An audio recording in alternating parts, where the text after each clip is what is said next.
Halo, salam sejahtera buat kita semua. Perkenalkan, nama saya Natalia Sinaga. Di sini saya akan menjelaskan perkembangan pendidikan di Indonesia dari zaman dahulu hingga sekarang. Nah, di sini kita akan mengenali siapa Ki Hajar Dewantara. Nah, di mana Ki Hajar Dewantara itu adalah tokoh pendidikan Indonesia. Ki Hajar Dewantara adalah aktivis pergerakan kemerdekaan Indonesia, kolumnis, politis, dan pelopor pendidikan bagi kaum pribumi Indonesia pada zaman penjajahan Belanda. Ia adalah pendiri perguruan Taman Siswa, suatu lembaga pendidikan yang memberikan kesempatan bagi para pribumi jelata untuk bisa memperoleh hak pendidikan seperti halnya orang-orang Belanda. Kemudian pendidikan di Indonesia sejak tahun 1901, di mana pada zaman itu Indonesia masih diduduki oleh bangsa Belanda, dan pada saat itu juga Belanda mendirikan sekolah-sekolah untuk kalangan pribumi atau pejabat-pejabat lainnya.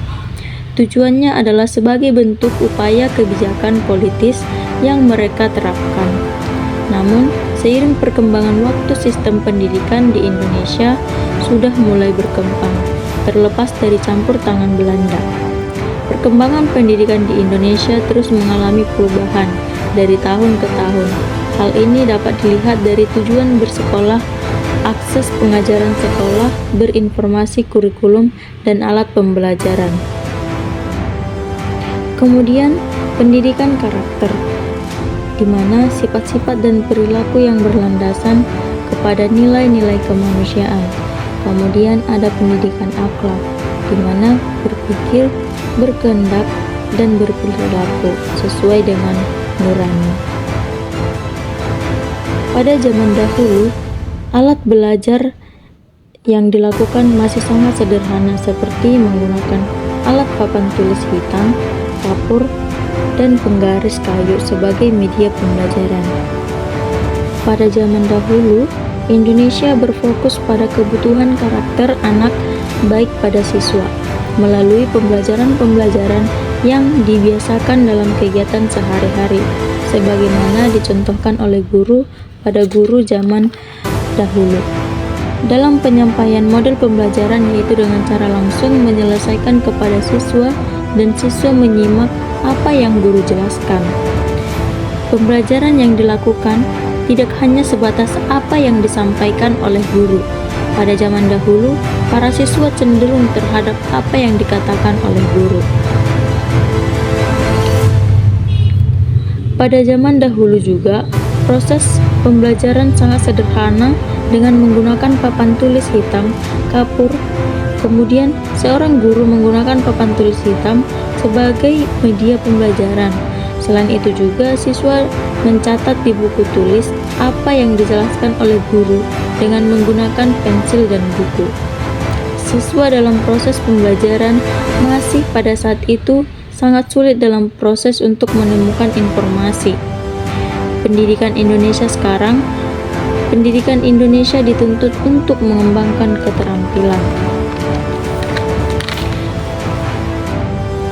Kemudian, siswa pada zaman sekarang itu memiliki beberapa karakteristik, di mana yang pertama, metode pendidikan. Metode pendidikan yang digunakan saat ini antara lain metode berbasis proyek, teknologi, dan kolaboratif.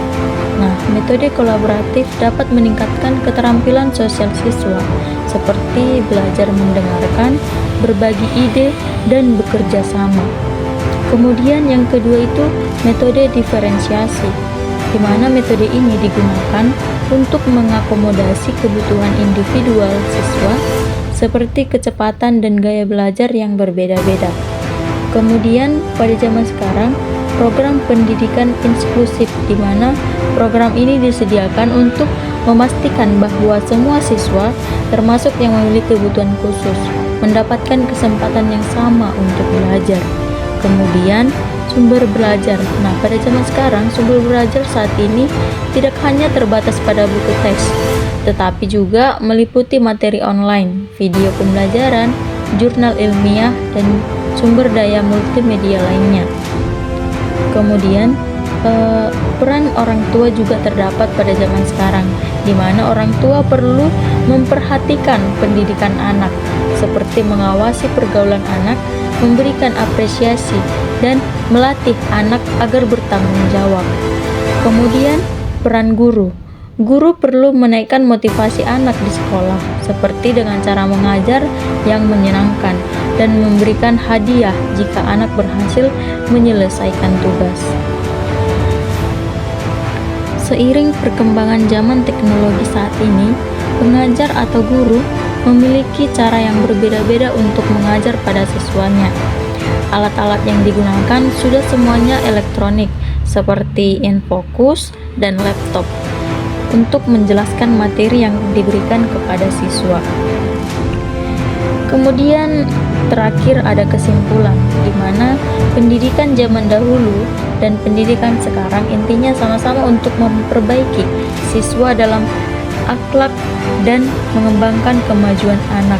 Untuk itu, marilah sama-sama untuk memajukan pendidikan dengan lebih berkembang. Baik, terima kasih. Sekian dari penjelasan saya mengenai perjalanan pendidikan Indonesia pada saat dari zaman dahulu dan hingga saat ini. Saya akhiri, selamat pagi.